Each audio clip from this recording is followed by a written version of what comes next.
Naam, karibu tena mtazamaji, na sasa tuelekee viwanjani. Simon Njuguna aliandikisha muda wa saa 2 dakika 12 sekunde 8 na kuibuka mshindi wa mbio za wanaume za kilomita 42 katika mashindano ya Iten yaliyofanyika katika kaunti ya Elgeyo Marakwet.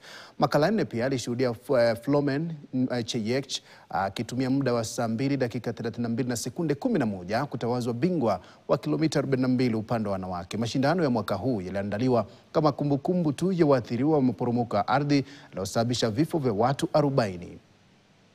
Furahi. Hivi karibuni sina mbio, pengine mwaka ujao nitaona nyinyi nitayarisha. Nilikuwa nafanya mazoezi ni mamilima kabisa.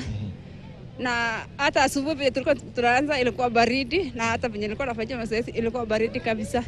So nilijibeba motisha.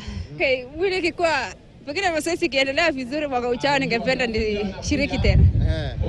Kwa rahisi juu ni first marathon yangu, so nilikuja na pace yangu mpaka mwisho, na ninafurahia sana kuwa number 1.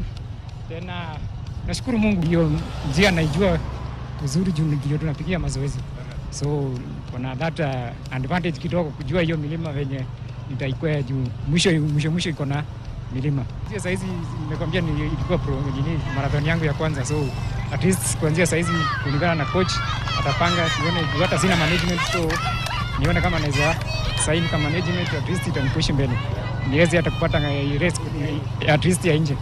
Yeah. Na ndoto ya Kenya kupata tiketi ya moja kwa moja kushiriki mashindano ya dimba la AFCON chini ya